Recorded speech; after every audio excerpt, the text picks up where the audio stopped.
Okay, let's dive in. We're exploring the fascinating and, let's be honest, pretty ironic world of cybersecurity on Twitter, X, yeah. now known as X, exactly, and its live audio feature, Twitter Spaces. Yeah, and this deep dive is really about getting into that duality, Yeah. how it's this amazing tool for like real-time threat intel, Indispensable, almost. right?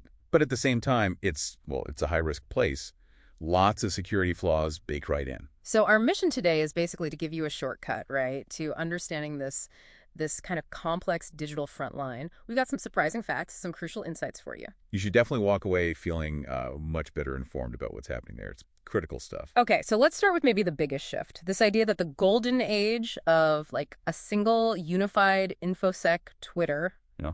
might be over. It really looks that way. We've seen this pretty quantifiable drop. You mentioned it, 87%. 87%. Yeah. Wow. Yeah, specifically in discussions around things like common vulnerabilities and exposures, CVEs, among, human users. That's post-acquisition. That's not just a number, is it? That fundamentally changes how security pros find info, how they share it. Totally. That centralized hub, it's just not there in the same way. Yeah. It's gone. So what does that mean practically? Well, it forces people into a much more fragmented approach, sometimes slower, for getting that real-time intelligence. Right. So the takeaway is, relying just on this one platform for InfoSec collaboration, that's probably a dangerous gamble now for professionals. Because the info is harder to find. Delayed. Exactly. Vital stuff gets scattered, takes longer to surface. Okay, so given that fragmentation and, frankly, the risks, you'd think people might just leave, right? But they haven't entirely. No, that's the paradox, isn't it? Yeah.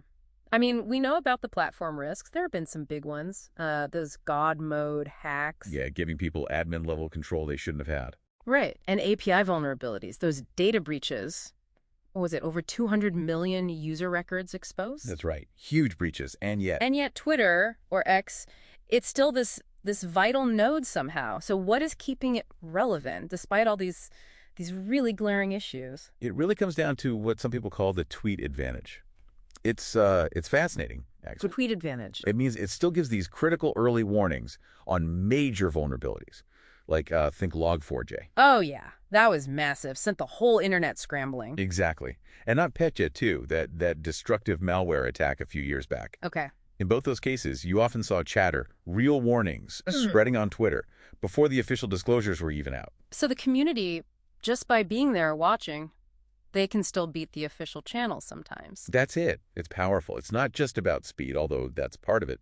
It's this crowdsourced defense. Even with all the platform's flaws, this collective observation, it still manages to get the word out first.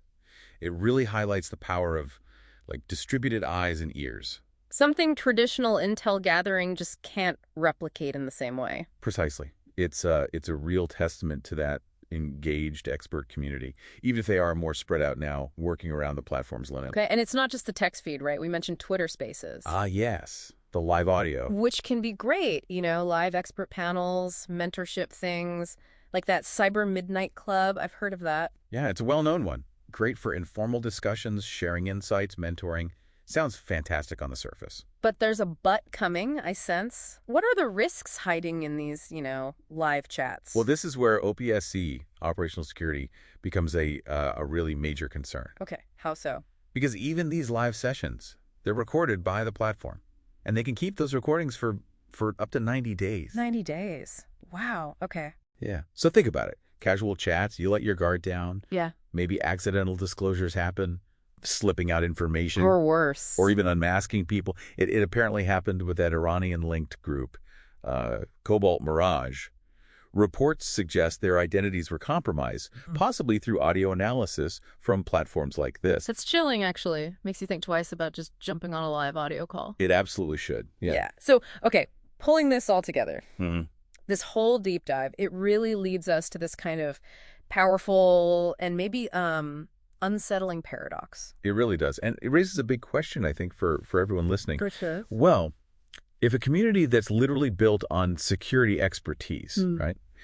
If they face such critical security challenges and information integrity issues on the main platform they use, then what does that imply about the security of our everyday digital spaces? The platforms we all use, the information we share, makes you wonder, doesn't it, what really stands out to weigh you listening about this whole paradox?